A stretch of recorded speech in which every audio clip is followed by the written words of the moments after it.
दोस्तों शुरू करने से पहले डिस्क्लेमर कि वीडियो सिर्फ और सिर्फ एजुकेशनल पर्पस के लिए है, इन्वेस्टमेंट एडवाइस नहीं है। तो वीडियो को देखकर आप सीख सकते हो और इन्फॉर्मेशन को ले सकते हो।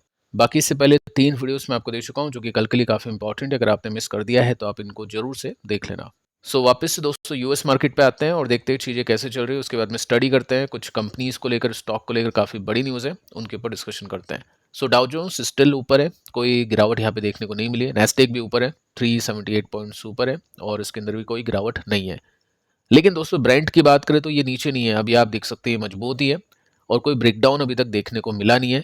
और इसी की वजह से आज इंडियन जो मार्केट का इंडिकेटर है गिफ्ट निफ्टी, वो यूएस मार्केट जितना ऊपर नहीं है।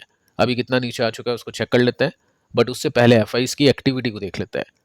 अब जो आज का प्राइस एक्शन अपन ने देखा कि प्राइस एक्शन काफ़ी अच्छा था, मार्केट के अंदर उछाल देखने को मिला है, वो एक शॉर्ट कवरिंग थी या फिर कुछ प्लेयर्स ऐसे भी होते हैं जो यूएस मार्केट में होते हैं, जो इंडियन मार्केट के अंदर भी प्ले कर लेते हैं, यूएस मार्केट में भी प्ले करते हैं, इनसाइडर ट्रेडिंग करते हैं, जिसकी जानकारी मैं आपको ऑलरेडी दे चुका हूँ। वही सब चीज़ें आज होती हुई देखने को मिली हैं। एफआईज ने काफ़ी बड़ी बिकवाली की है, 8,000 समथिंग कुछ करोड़ की, और डीआईज ने इसके अगेंस्ट में 7,000 करोड़ के आसपास की बाइंग की है। तो एफआईज की सेलिंग ज़्यादा थी डीआईज की कंपैरिजन में। स्टिल आज मार्केट ऊपर गया क्योंकि जो भी शॉर्ट कवरिंग थी या तो एफआई की तरफ से थी या वो डीआईज की तरफ से थी या वो बाकियों की तरफ से थी, वो आज देखने को मिली है। शॉर्ट कवर करना क्यों होता है? क्योंकि मार्केट को डर होता है कि मार्केट अब ऊपर जाएगा तो जो भी पोजीशन समरी है उसको पहले ही कवर कर लो, नहीं तो बहुत मोटा नुकसान होगा। और डर क्यों होता है? क्योंकि जब ऐसी न्यूज़ आती है कि वॉर खत्म हो चुकी है, ब्रांड थोड़ा सा फिसल चुका है, तो डेफिनेटली फिर इक्विटीज़ के अंदर शॉर्ट कवरिंग देखने को मिल जाती है। लेकिन एक्चुअली कैश मार्केट के अंदर ऐसा कुछ था नहीं और इन्वेस्टर्स के पीओवी के हिसाब से यहाँ पे कुछ अच्छा डेटा देखने को मिला नहीं। इसी वजह से एक दिन पहले मैंने आपको बता दिया था कि आज की तेजी में भी काफ़ी लोग फंसेंगे। और अभी मैं गिफ्ट निफ्टी आपको दिखाऊं तो गिफ्ट निफ्टी के अंदर कुछ उछाल नहीं है। यूएस का मार्केट अभी 1% के साथ में तेज है, बट गिफ्ट निफ्टी कुछ खास तेज नहीं है। और उसके पीछे का रीज़न यही है, ब्रांड जो कि अभी नीचे नहीं है, गिरा हुआ नहीं है, $100 के ऊपर है। स्टॉक पे आने से पहले एक इंटरेस्टिंग डेटा अपन देख लेते हैं और इससे आपको काफ़ी कुछ समझ में आएगा। देखिए, वॉरेन बफेट दुनिया के सबसे बड़े इन्वेस्टर, सबसे वेल्दी इन्वेस्टर और सबसे लॉन्ग टर्म इन्वेस्टर हम बोल सकते हैं, जिन्होंने रेजिग्नेशन दिया है, जो अभी अपनी गद्दी से उतर चुके हैं बर्कशायर हैथवे से, लेकिन फुल टाइम वो वहाँ पे अपना काम नहीं करे, लेकिन जो भी डिसीजंस हो गए उसके अंदर डेफिनेटली उनका भी अभी कंट्रीब्यूशन है। ऐसा नहीं है कि पूरी तरह से रेजिग्नेशन या फिर रिटायरमेंट ले लिया है। ठीक है, यहाँ पे आप देख सकते हैं एक डेटा आपको देखने को मिलेगा जिसमें वॉरेन बफेट अभी तैयार है बर्कशायर के $350 बिलियन कैश फाइल को इन्वेस्ट करने के लिए, डिप्लॉय करने के लिए। 350 बिलियन बहुत बड़ा कैश है। अब ये कब करेंगे? मेजर मार्केट ड्रॉप के अंदर। अब ये अभी जो करेक्शन चल रहा है इसके अंदर काफ़ी लोग ये सोच रहे हैं कि अभी वॉरेन बफेट पैसे लगाने वाले हैं। लेकिन दोस्तों अगर आप एक्चुअली देखोगे ना तो इसमें आप सिंपली नोट कर सकते हैं कि एक्चुअल जो कैश है $373 बिलियन के आसपास है। और अभी आप देखोगे ना तो यहाँ पे मेंशन कर रखा है कि इफ़ अ बिग डिक्लाइन, अगर कुछ बड़ी डिक्लाइन होती है तो लॉन्ग टर्म बाइंग अपॉर्चुनिटी यहाँ पे बनेगी। अगर वॉरेन बफेट ने कैश लगा दिया ना तो ये बहुत बड़ा एक इवेंट माना जाएगा, क्योंकि काफ़ी टाइम से ये कैश को होल्ड कर रहे हैं।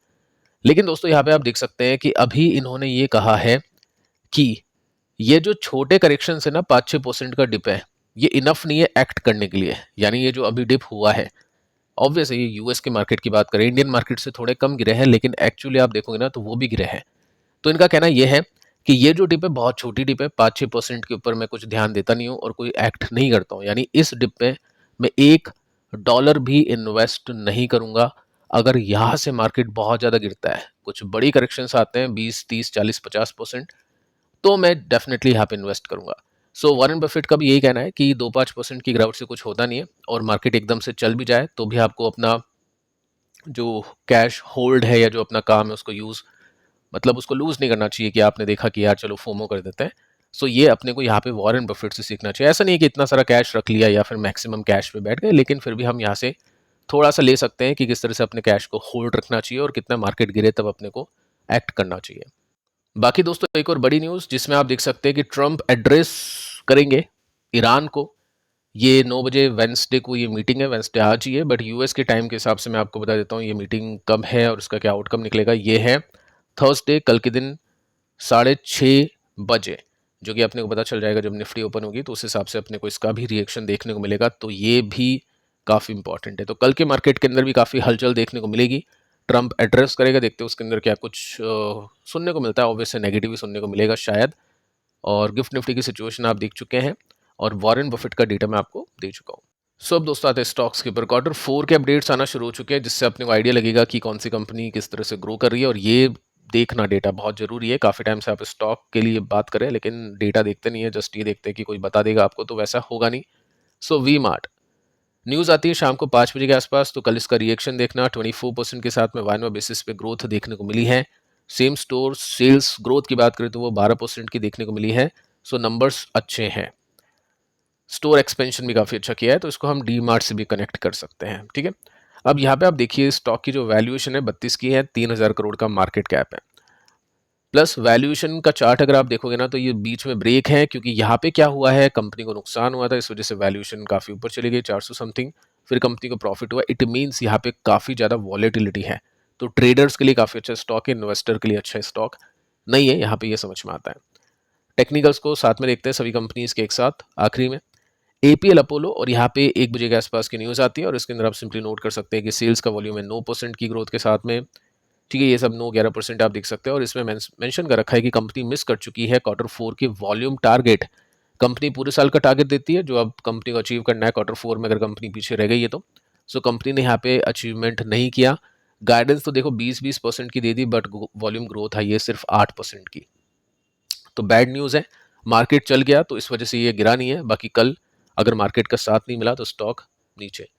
बीईएल डिफेंस कंपनीज के स्टॉक ने तेजी पकड़ी, 4% का जंप। यहाँ पे आप देख सकते हैं 26,750 का रेवेन्यू टर्नओवर इसमें देखने को मिला है, जो कि 16% के साथ में आप है, लेकिन स्लाइटली बिलो 27,000 कोर गाइडेंस, यानी 27,000 की बात की थी, लेकिन 750 आया है, 250 करोड़ रुपीस कम है।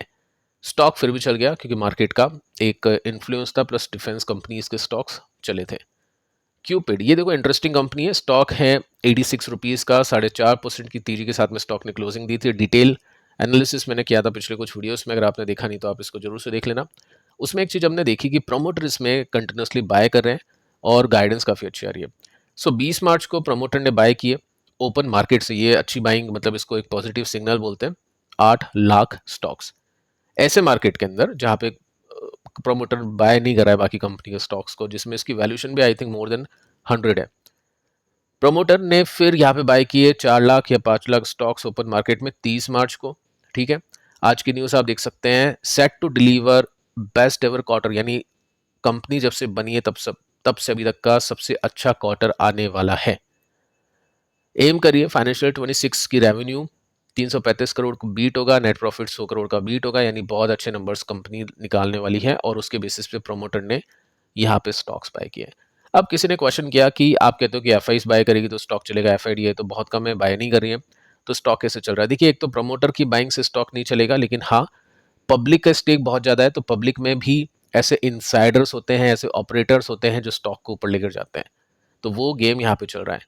और ये जो कंपनी है लॉन्ग टर्म इन्वेस्टिंग के लिए अभी की वैल्यूएशन काफ़ी ज़्यादा ऊपर है। ठीक है, वो उसके लिए सही नहीं है, लेकिन ट्रेडिंग के लिए बहुत सही है, क्योंकि ट्रेडिंग के अंदर आप मोमेंटम देखते हो, नंबर्स देखते हो, अर्निंग्स देखते हो, वो तीनों चीज़ आपको यहाँ पे मिल रही है।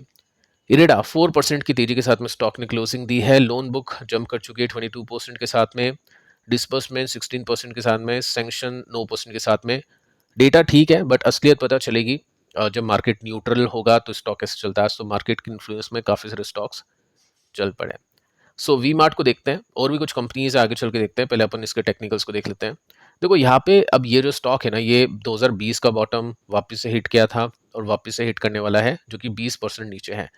अगर ये अपने बॉटम से ऊपर जाता है, जैसे यहाँ पे हमने तेजी देखी 200% की, यहाँ से तेजी देखी 200% की, यहाँ से तेजी देखी 200% की, तकरीबन 1 साल इस तेजी में लगता है, जिसमें पैसा 3 गुना हो जाता है 200% की तेजी में। सो अगर मार्केट को नंबर्स अच्छे लगते हैं और यहाँ से डीमार्ट की तरह पहले ही रिवर्सल देखने को मिलता है, क्योंकि डीमार्ट भी अपने बॉटम से पहले ही ऊपर चला गया, तो डेफिनेटली यहाँ पे गेम बन सकता है ट्रेडर्स के लिए। इसके बाद में एपीएल अपोलो यहाँ पे अपने सपोर्ट के आसपास है, नंबर्स अच्छे नहीं है, सो ब्रेकडाउन भी हो सकता है, उसको थोड़ा सा ध्यान देना होगा। बीईएल को देखने चले तो यहाँ पे आप देखिए स्टॉक एपीएल अपोलो जैसे ही लेवल पे है, यहाँ पे भी गाइडेंस थोड़ी सी मिस की है, ज़्यादा परसेंटेज तो नहीं है, लेकिन रुपीज़ में 250 करोड़ रुपीज़ कम की सेल्स की है।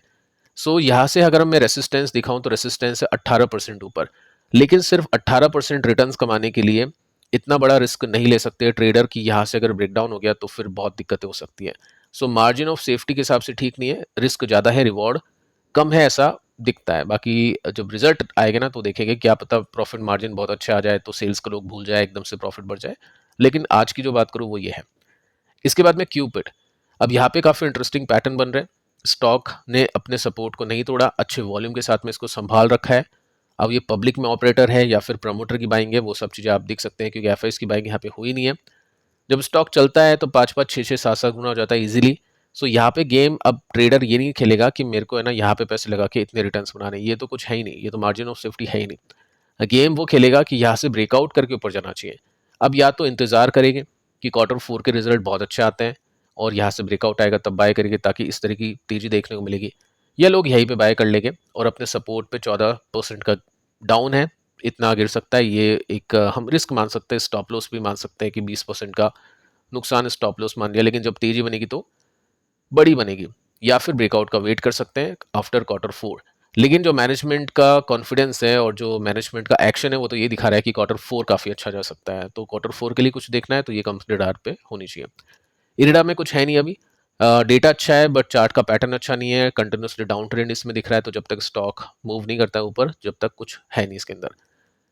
आज आपने देखा डिफेंस कंपनी के स्टॉक ने भी अच्छी तेजी पकड़ी। गार्डन रीच 20% के साथ में ऊपर चला गया, ये सर्किट में चला गया था क्योंकि रेवेन्यू बहुत अच्छा इसका आया है। सो यहाँ पे आया क्या है रेवेन्यू, उसको चेक कर लेते हैं। 6400 करोड़, 26% ऊपर है। अपर सर्किट इस वजह से गया है। साथ में कंपनी ने डिलीवर किए 8 शिप्स, ये किसको किए हैं, इंडियन नेवी को। और इसको डिलीवर करने के बाद में ये स्ट्रॉन्ग एग्जीक्यूशन दिखाता है। डिविडेंड का भी अनाउंसमेंट अच्छा खासा इसमें हो चुका है, तो ये रीजन है इसके चलने के पीछे का।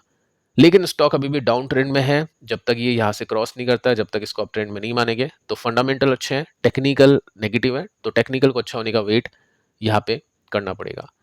इसके बाद में कोचिन ने भी अच्छी तेजी पकड़ी, 12% की तेजी है। यहाँ पे रिजल्ट अच्छे गए थे, 40% के साथ में ईपीएस बीट किया था। और इसके पीछे का रीजन है कि कंपनी एफएनओ में आने वाली है, आ चुकी है सॉरी, आज से 1 अप्रैल से। तो ये एक रीजन है इसके तेजी के पीछे का।